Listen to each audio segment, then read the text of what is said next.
तो हेलो दोस्तों, कैसे हैं आप सभी लोग? हम आ गए एक और नए वीडियो के साथ। इस वीडियो में हम देखेंगे कि एक एनटीपीसी की तरफ से बहुत ही अच्छा रिक्रूटमेंट निकल कर के आ रहा है। जो भाई लोग के पास एक्सपीरियंस है उनके लिए बहुत ही अच्छा एनटीपीसी जॉइन करने का मौका है। ये पोस्ट अभी हाल में ही निकला हुआ है। और प्लीज़ जो भाई लोग हमारे चैनल पर नए हैं, हमारे चैनल को सब्सक्राइब करें, वीडियो को लाइक करें, कमेंट करें और वीडियो को ज़्यादा से ज़्यादा शेयर करें, ताकि ये जो अपडेट है लोगों तक पहुंच सके। और जो भी आपको अपडेट होगा हम आपको जल्दी जल्दी बताने की कोशिश करते हैं। तो चलिए वीडियो को करते हैं स्टार्ट। तो हम गूगल क्रोम ओपन कर लिए हैं। अब गूगल क्रोम ओपन करने के बाद में आपको यहाँ पे सर्च बॉक्स में जाकर के सर्च करना है एनटीपीसी करियर। आप एनटीपीसी करियर जैसे ही लिख करके सर्च करेंगे, सर्च करने के बाद में आपका ये कुछ इस तरीके से पेज ओपन हो जाएगा। और पेज ओपन होने के बाद में ये जो आपका फर्स्ट वाला लिंक है एनटीपीसी करियर, इस पे आपको जो है कि क्लिक कर देना है। क्लिक करने के बाद में एनटीपीसी का जो ऑफिशियल वेबसाइट है वो आपका इस तरीके से खुल जाएगा। यहाँ पर देख सकते हैं जो आपका रिक्रूटमेंट वाला पेज है वो डायरेक्ट आपका ओपन हो गया। यहाँ पे आप सिंपली जो लिंक है इसे आप समझ सकते हैं। उसके बाद में आपको कुछ इस तरीके से स्क्रॉल डाउन कर लेना है और स्क्रॉल डाउन करने के बाद में यहाँ पे आप देख पा रहे हैं कि ये जो आपका नोटिस बोर्ड है, यानी कि एनटीपीसी लिमिटेड की तरफ से जो भी रिक्रूटमेंट निकलता है वो यहाँ पर पोस्ट कर दिया जाता है, जितने भी रिक्रूटमेंट हो। अब आपको थोड़े से ऐसे स्क्रॉल डाउन कर लेना है। स्क्रॉल डाउन कर लेने के बाद में यहाँ पे है देखिए लिख कर क्या आ रहा है, जो नोटिफिकेशन जो हमारा रिक्रूटमेंट निकला हुआ है, recruitment for the post of engineer contract and material. यहाँ पे जो पोस्ट निकाला गया है वो कॉन्ट्रैक्ट एंड मटेरियल्स के लिए निकाला गया है। और अभी जो ये रिलीज़ हुआ है, हाल में ही रिलीज़ हुआ है, ये 11/5 को स्टार्ट हुआ है फॉर्म। और अभी आपका जो लास्ट डेट है वो 25/5 को लास्ट रहने वाला है। तो आप भाई लोग जो लोग आप लोग इस जॉब ओपनिंग के लिए जो आप लोग एलिजिबल हैं वो जल्द से जल्द जा कर के अप्लाई कर दें, ताकि आपका भी गवर्नमेंट जॉब इसमें लग जाए। तो इसको हम क्या-क्या इसमें क्वालिफ़िकेशन एक्सपीरियंस माँगा है, क्या-क्या इसमें चीज़ रहने वाला है, चलिए वीडियो को हम पूरे अच्छे से समझते हैं। और उसको डिटेल आप एडवर्टाइज़मेंट देखना चाहते हैं तो उसके लिए यहाँ पे जो आपका एडवर्टाइज़मेंट है वहाँ पे दिया हुआ है, अगर आप इंग्लिश में देखना चाहते हैं तो। और अगर आप हिंदी में देखना चाहते हैं तो यहाँ पे आप दोनों में से जो आप सूटेबल आपको लगे आप उसको जो है कि क्लिक करके देख सकते हैं। तो चलिए हमें इंग्लिश में देखना है तो हम इंग्लिश में ओपन कर दिए। ओपन करने के बाद में देखिए जो इनका पीडीएफ वो पूरी तरीके से ओपन हो चुका है एनटीपीसी का। तो इनका जो एडवर्टाइजमेंट नंबर है वो आपका है 06B/26। तो इन्होंने अभी तक का जो एनटीपीसी का आप देख सकते हैं कि जो इनका टोटल इंस्टॉल्ड कैपेसिटी है वो आपका 89 गीगावाट का इनका कैपेसिटी है। और ये इंडिया का सबसे ज़्यादा जो अगर पावर प्रोड्यूसर है तो आपका एनटीपीसी ही है। और इनका जो अगला जो नेक्स्ट प्लान है वो आप देख सकते हैं कि 149 गीगावाट इनको 2032 तक इनको अचीव कर लेना है। इसलिए जो है कि ये लोग अभी ज़्यादा से ज़्यादा रिक्रूट कर रहे हैं, ताकि इनका जो टारगेट है वो अचीव कर सकें।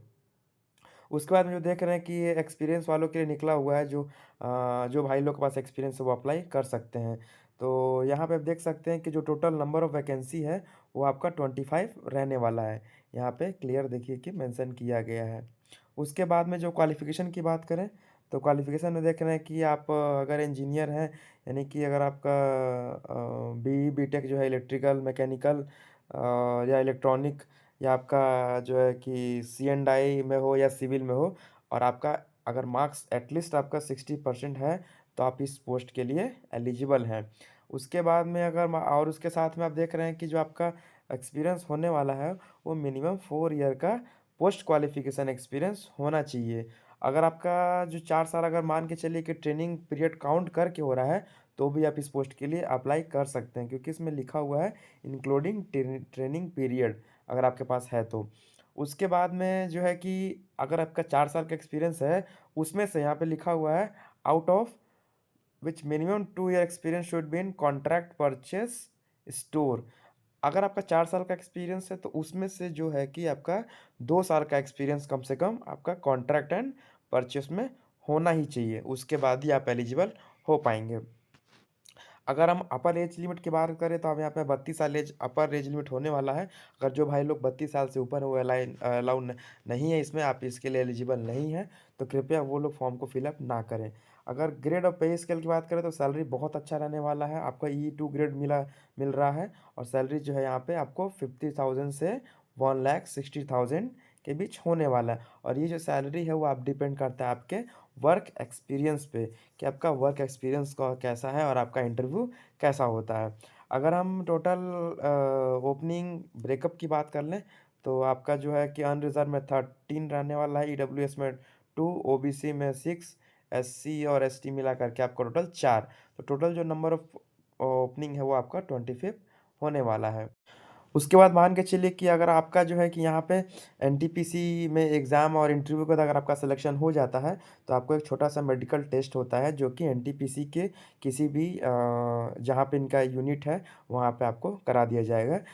तो वहाँ पे आपको मेडिकली फिट होना होगा।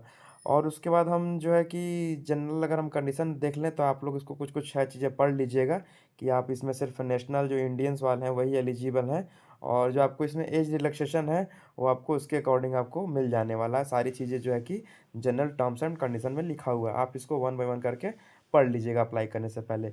बाकी हम देखें तो आपको अप्लाई कैसे करना है, तो यहाँ पे जो अपना एनटीपीसी का जो अभी जो हमने जिस लिंक पे आए हैं, आप वहाँ पे एडवर्टाइज़मेंट के जस्ट नीचे आपका अप्लाई नाउ का ऑप्शन है, आप वहाँ से अप्लाई कर सकते हैं।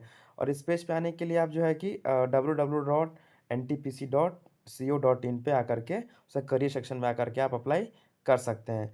आपको अप्लाई करने के लिए इसमें जो फॉर्म फीस रहने वाला है, वो आपका ₹500 जो कि नॉन रिफंडेबल फीस रहता है। तो आप ₹500 दे करके फॉर्म को अप्लाई कर सकते हैं। उसके बाद में मान के चलिए कि अगर आपका सिलेक्शन हो जाता है, तो उसके लिए आपको जो है कि फिर एक इंटरव्यू होगा और इंटरव्यू के बाद आपको जो है कि फाइनल सिलेक्शन इन लोग करेंगे। और उसके बाद हम देखते हैं कि जब आपका सिलेक्शन हो जाने के बाद जब आपका डॉक्यूमेंट वेरिफिकेशन होगा, उस टाइम पे आपके पास सारे डॉक्यूमेंट होने चाहिए। जैसे कि यहाँ पे सारी चीज़ें दिया हुआ है, आपका 10th का मार्कशीट होना चाहिए, इसमें आपका पैन, आधार और नाम जो है कि सारा का सारा मैच करना चाहिए। सारा डिग्री सर्टिफ़िकेट आपके पास होना चाहिए और जो आपका मार्कशीट है वो कन्वर्जन फार्मूला जिसमें आपका मेंशन होना चाहिए। अगर आप मान के चलिए सीजीपीए है, तो सीजीपीए से अगर हमें परसेंटेज में कन्वर्ट करना है तो वो चीज़ें होना चाहिए। उसके बाद अगर आप ओबीसी, एसटी, एससी हैं तो आपके पास कास्ट सर्टिफिकेट होना चाहिए। एनसीएल के लिए जो हमारा ओबीसी के लिए जो हमारा नॉन क्रीमी लेयर का एक सर्टिफिकेट बनता है, वो आपके पास होना ही चाहिए। और अगर आपके पास अगर आप ईडब्ल्यूएस कैटेगरी में आते हैं तो आपको ईडब्ल्यूएस का जो है कि सर्टिफिकेट आपको यहाँ पे वो करना है। साथ में अगर आपके पास जो 4 साल का एक्सपीरियंस है, वो 4 साल का एक्सपीरियंस जब यहाँ पे आपको दिखाना पड़ेगा, उसके लिए आपको जो है कि आपका जो भी एक्सपीरियंस सर्टिफिकेट है वो आपको यहाँ पे अला करके सबमिट करना पड़ेगा डेट ऑफ जॉइनिंग के टाइप में। तो कैसा लगा वीडियो? वीडियो पे बने रहने के लिए आपका बहुत बहुत धन्यवाद। ऐसे ही आप हमारे वीडियो में आगे तक बने रहें, हमारे चैनल को सब्सक्राइब करें। जो भी लेटेस्ट अपडेट आएगा हम आप तक ज़रूर पहुँचाएँगे। तब तक के लिए बाय बाय।